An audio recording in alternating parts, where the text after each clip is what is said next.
Hello folks, today I want to show you a Casio G-Shock with a difference. This is a Casio G-Shock GBD200. This is Casio's attempt at encroaching onto smartwatch territory. This G-Shock, this square G-Shock, connects via Bluetooth to your phone and has notifications for your emails and incoming messages. It has an accelerometer in it, so it has a step counter. It's a bit of a fitness tracker. And most importantly of all, from my point of view, it syncs with the time from your phone, so you never need to set it. This watch also benefits from something called memory in pixel display.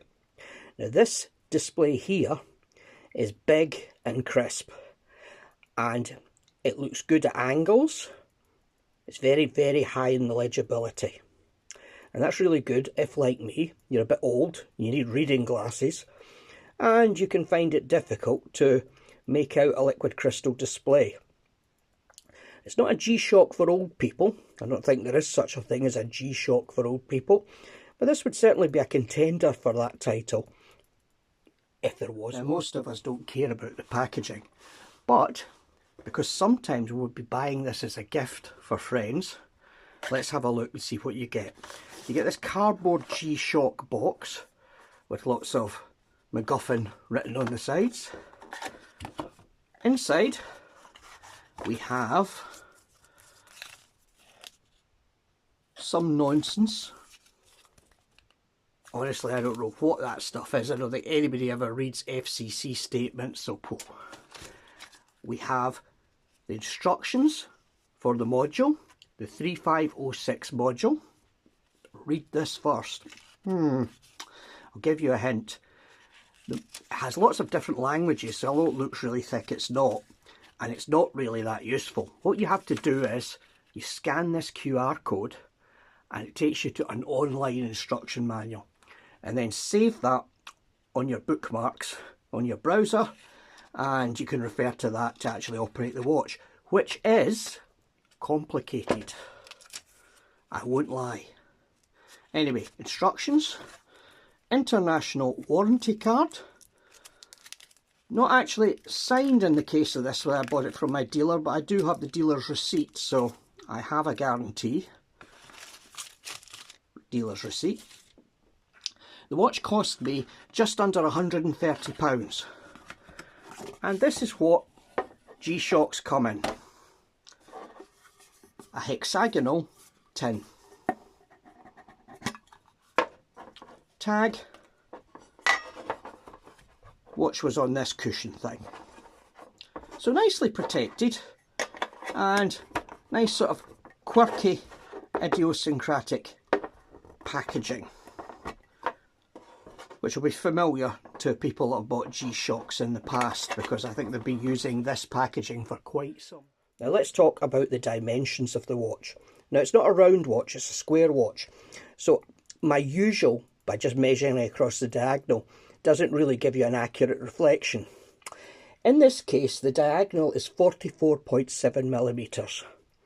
But the distance measured between these two high points on the case is 45.8 millimeters. The thickness of the watch is 13.34 millimeters, and I can't tell you what the lug width is because it's sort of an integral case. It's actually got a very small actual lug width, and you won't be swapping out straps easily on these things. Good stuff. Well, the watch looks brilliant, and despite the fact you've got these hard plastic translucent green things here spacing the strap, a very soft pliable strap, and the watch case, it's very comfy on the wrist. It only weighs like 60 grams, so this is a nice light watch. You'll hardly know you've got it on. The resin strap is very flexible, and the perforations in it here for the rather nice and quite futuristic clasp are close together, so you get a really good fit. So it's a supremely comfortable watch to wear. Next off, well, it's a G-Shock, so it's practical. In all practical purposes, it's more or less indestructible. These are the sort of watches for people who like going adventuring or who work in, shall we say, environments that would be challenging to a mechanical timepiece. This will survive all sorts of vibrations. It's 200 meters water resistant. You can hit it with hammers and things and it'll probably survive. It's a very durable watch. The screen here, this memory in pixel display, is absolutely fantastic. Very, very clear. Nice, big, clear digits. Even if you're wearing reading glasses, well, you have to wear reading glasses, you'll still probably be able to make out the time on this watch. It has all the usual digital functionality, albeit with a bit of lag and a bit of faff to make it work. It has a stopwatch, it has alarm, it has a vibrating alarm, so you can wake yourself up in the morning without disturbing your partner if you need to do that.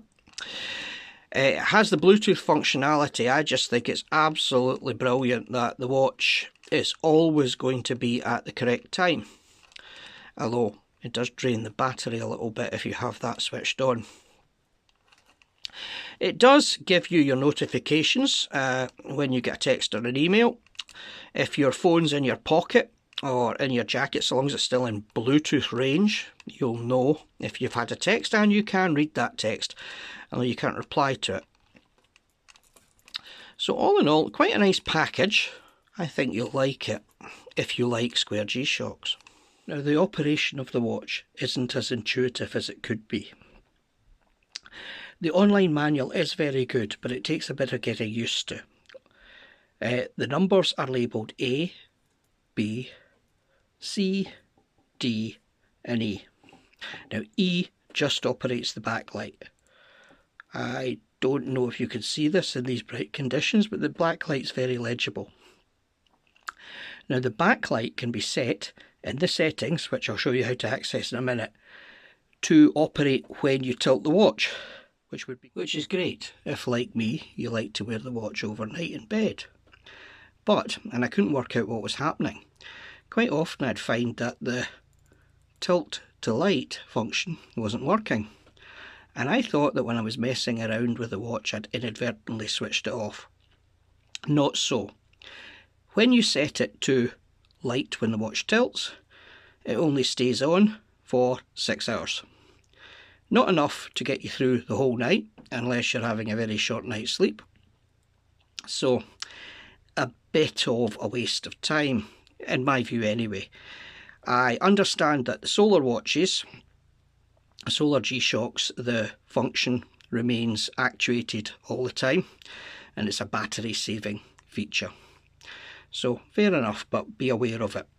Your watch isn't broken, it's just shutting that feature down after 6 hours. Okay, going through the functions now. As mentioned, A, B, C, D, E.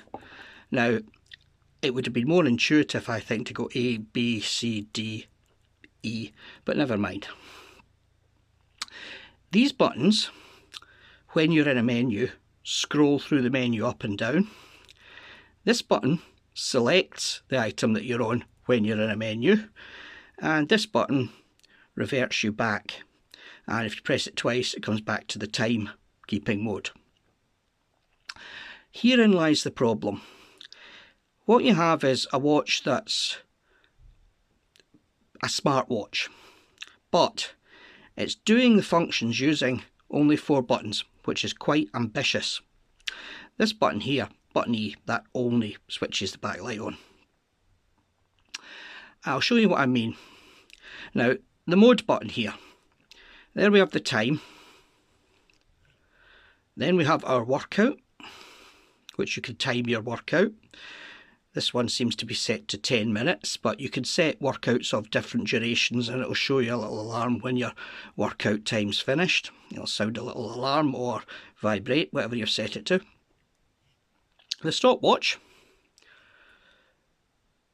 Now, as you can see, it's only counting full seconds, not fractions of a second. A lot of G-Shock owners, in fact, a lot of Casio owners will be used to having a stopwatch that goes down to 1/100th of a second. Whether your reaction time is accurate enough to time something to 1/100th of a second or not is a debatable point, but this one, it's only the solid seconds. And going back to 0, next press of the mode button, your activities, your distance, your pace. If you set these things up, it speaks to your phone and uses the GPS in the phone to work out the distance that you've went, and using the time and the distance, it will tell you what your pace is. Useful if you're a runner, but all set with the buttons, not with the touch screen, so maybe a little less convenient than a smartwatch with a big touch screen. Notifications. Notifications, I set it on, but you can't select which notifications you get. You simply get all your notifications, so your watch is buzzing away on your wrist quite constantly. You can read a text using the scrolling through it, but you can do that on your phone anyway.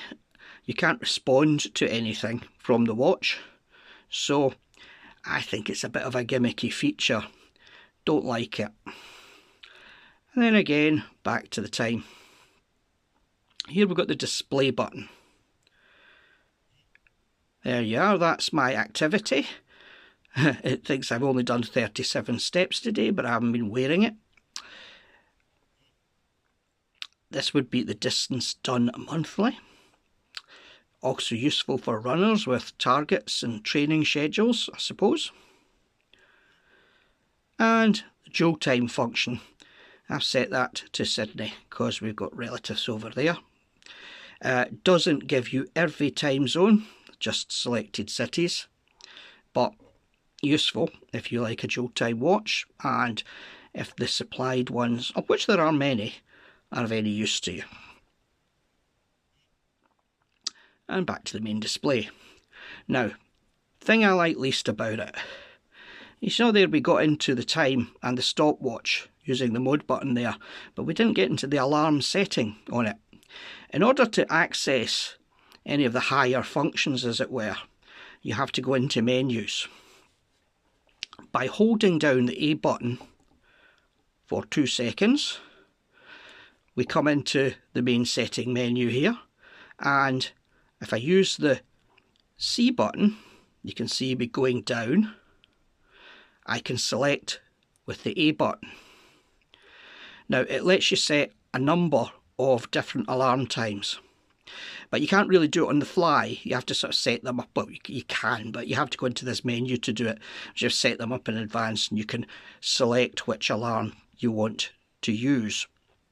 Now, warning, I set myself an alarm for 6:30 AM and it didn't sound. And the reason is, because the notifications were annoying me, I attempted to switch off notifications, not using the instruction manual, just doing it intuitively. And what it did was it actually switched off the alarm. So, not that great until you know what you're doing. Once you know what you're doing, fair enough. But I would have preferred to be able to access the alarm through the mode button, just like a regular Casio, like some of the cheaper ones that I've had. But anyway, up and down, yeah.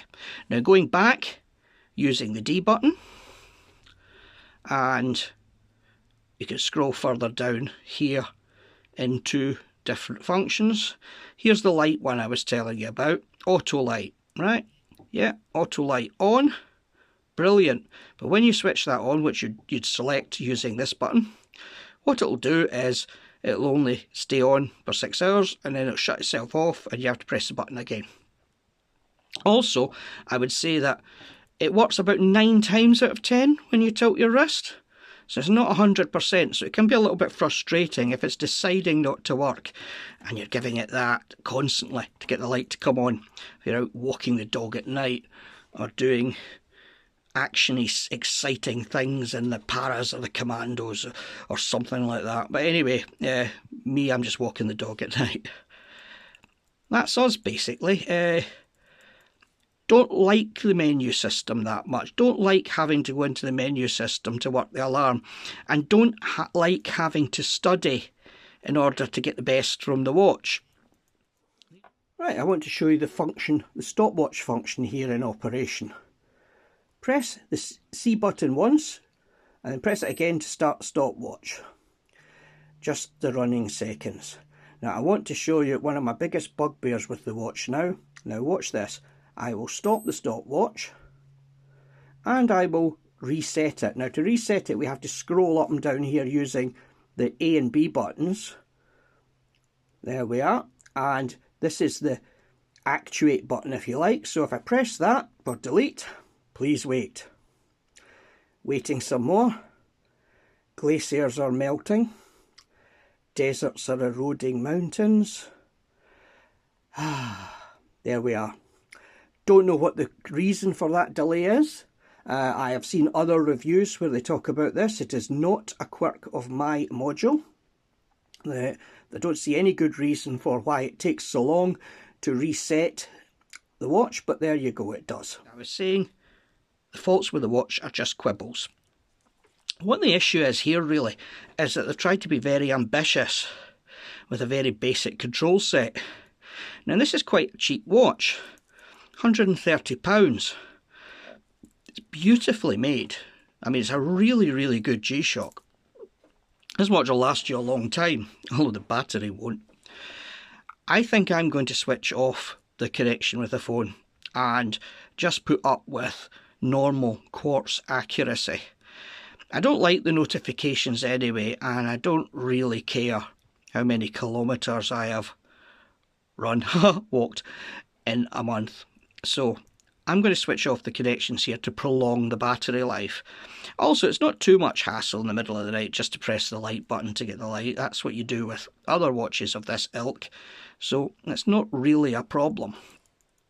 What you've got is absolutely smashing, rugged, very attractive and very legible watch. I think this one's a winner, but it's not a great smartwatch. Absolutely brilliant G-Shock watch, but not a great smartwatch. I would look elsewhere for a smartwatch, unless of course you want a one watch fits all function and you can't be arsed charging your watch every night. This might be something that you'd want to go for if you're really into a smartwatch that's more of a fitness tracker than anything else. It could be that this fits the bill for you. As usual though, it's up to you. Bye bye for now. See you next time.